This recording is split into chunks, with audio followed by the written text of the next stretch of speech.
una verdad media se convierte casi en una mentira completa. Nosotros necesitamos aprender un evangelio completo, y es que Jesús murió en la cruz por nuestros pecados, para bendecirnos, para darnos una vida y vida en abundancia, y que seamos prosperados en todas las cosas aquí en la tierra, pero también en la eternidad. Por eso la palabra dice que Él murió para darnos salvación y vida eterna, porque dentro de la eternidad está la vida eterna, pero también está la muerte eterna, y es de ella de la cual Jesús quiere librarnos. Él murió para darnos vida eterna a todos aquellos que decidimos creer en Él. Y vamos a ir a Hebreos 9:27, que es el texto que nos ayuda a entrar en todas esas verdades del tema del juicio eterno y de la cita eterna que tenemos, una cita que no se puede cancelar, una cita que es inamovible, que Dios ha establecido para todo ser humano que viene a existencia, para todo ser humano que viene a este mundo. Hebreos 9:27 dice: y de esta manera que está establecido para los hombres que mueran una sola vez, y después de esto el juicio. Hermanos, no existe, como se ha enseñado muchas veces, hasta la Iglesia Católica ya lo explicó, Católica Romana ya le explicó, que el purgatorio no existe el purgatorio. Está establecido para los hombres, como lo dice este texto, que mueran una sola vez, y después de esto el juicio. Después que un ser humano parte de su cuerpo físico de esta tierra, pasa a un lugar, unos de espera y otro lugar de sufrimiento hasta el momento. Eso es como cuando usted comete un delito y pasa a prisión preventiva hasta que le hagan el juicio. Eso es lo que pasa con los seres humanos. Después que nosotros morimos, hermanos, no hay purgatorio, no hay misa que valga, que es que yo pago. Yo lo he contado y lo he testificado muchas veces. Mi padre murió cuando yo era joven, tenía más o menos 15 años.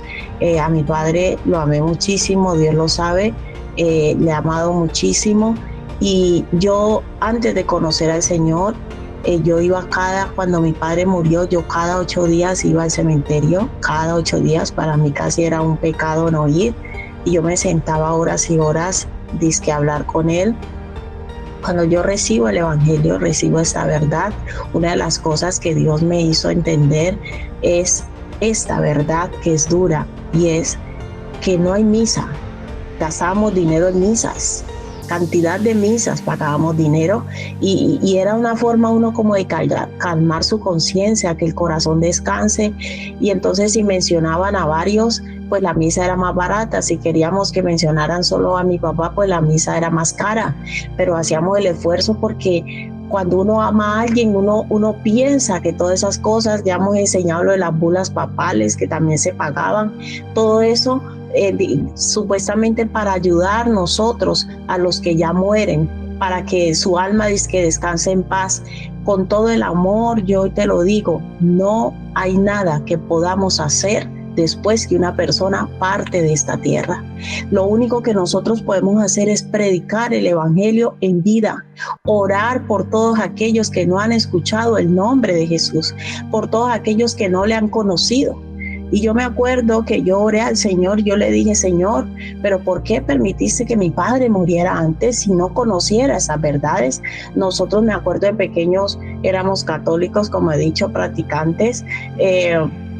Nos visitaron los mormones, o sea, nunca en mi casa hubo una negación hacia la fe. Mi papá también creía, mi mamá, todos creíamos, hasta nos estuvieron visitando y mi papá aceptaba, nos sentábamos todos a oír. Pero yo, cuando conozco a Jesucristo, conozco su verdad, conozco acerca de su amor, de su perdón, de su gracia, y conozco esa revelación de Hebreos 9:27, que no hay purgatorio, no hay misa, no hay nada que podamos hacer por una persona después que muere.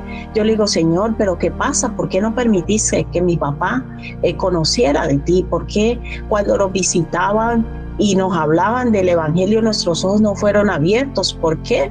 Yo le preguntaba al Señor y le oraba, y el Señor me dio una palabra que también espero que nos dé el tiempo para estudiarlo, y eso a mí me trajo paz. Está en Romanos 2, que lo vamos a estudiar, y ahí es que el Señor me dijo: es que cada uno no te preocupes que cada uno va a ser juzgado por su propia conciencia. O sea, todos vamos a ser juzgados. Los que hemos conocido a Cristo vamos a tener un juicio diferente. ¿Por qué? Porque ya nos hemos arrepentido aquí en la tierra, hemos reconocido que somos pecadores, ha sido iluminado nuestro entendimiento, y nuestro trabajo aquí en la tierra es santificarnos cada día, porque sabemos ya para dónde va. Pero ¿qué pasa con esas personas que nunca se le habló de Jesús, que no recibieron esta revelación? ¿Acaso es Dios injusto? ¿Acaso Dios los va a mandar al infierno porque no confesaron el nombre de Jesús? No es así. El Señor por eso dice en Mateo, cuando habla del juicio eterno, dice que es un juicio justo. Por eso el trono de Dios es un trono de justicia.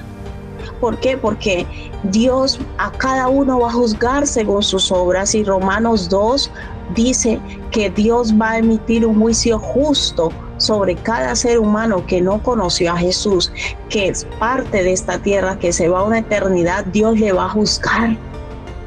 Pero cada uno va a ser juzgado por su propia ¿qué? Conciencia. Porque recuerde que nosotros somos seres tripartitos, y Dios en todo ser humano puso conciencia. Cuando nosotros estamos separados de Dios, cuando Adán y Eva pecó, lo que se rompió fue la comunión. Pero el ser humano tiene espíritu, alma, el espíritu, alma y cuerpo. Somos seres tripartitos, como ya lo hemos estudiado. El cuerpo es el que nos comunica con el medio ambiente, la parte morfológica, fisiológica, toda esa parte que nos comunica con el medio ambiente, pero está el alma, que el alma es la que va a condenación eterna o vida eterna, porque en el alma está todo lo que hemos vivido, lo que hemos hecho, lo que hemos dejado de hacer, lo que hemos pensado a nivel espiritual y que se ha materializado.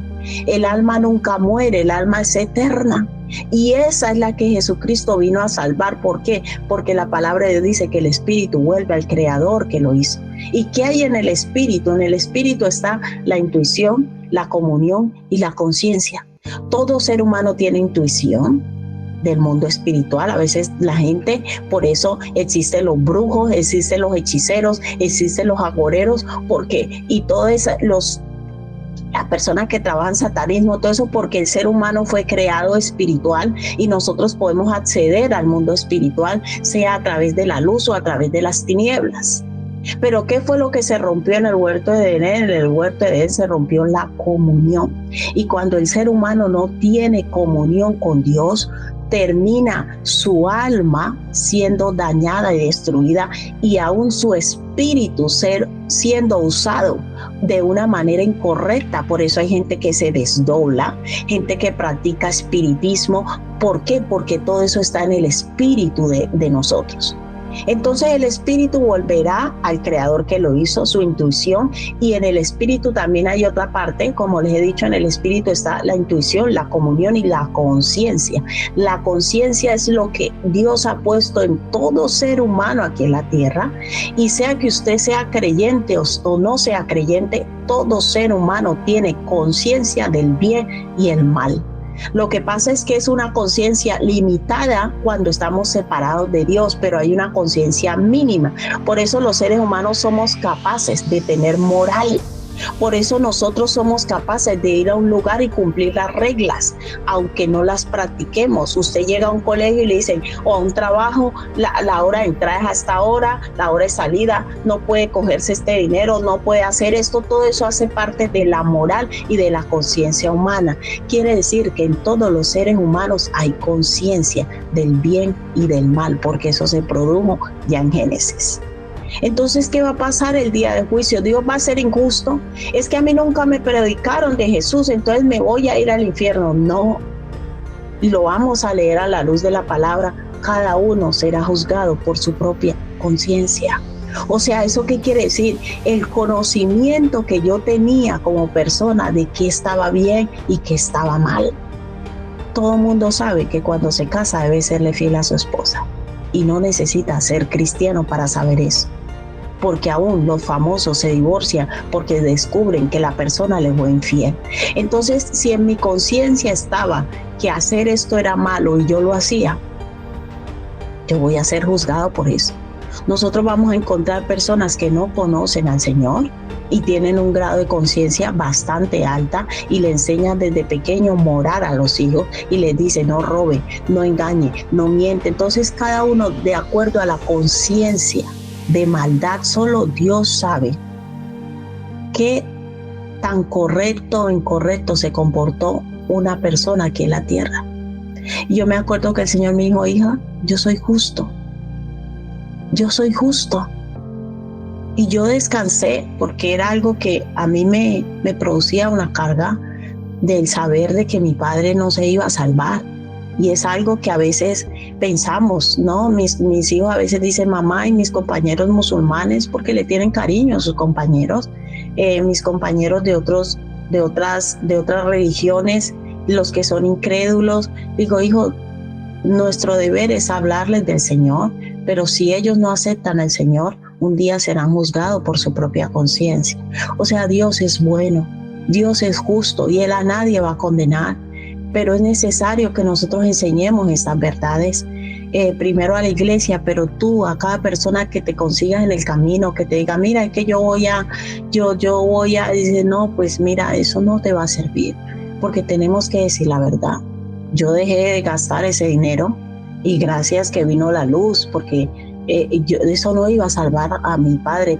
Calmaba mi conciencia, supuestamente porque le estaba ayudando después de muerto, y sabemos que una de las cosas de las 95 tesis de Martín Lutero acerca del libro de Romanos, que es lo que trajo la reforma, de donde somos llamados protestantes, es una de esas verdades.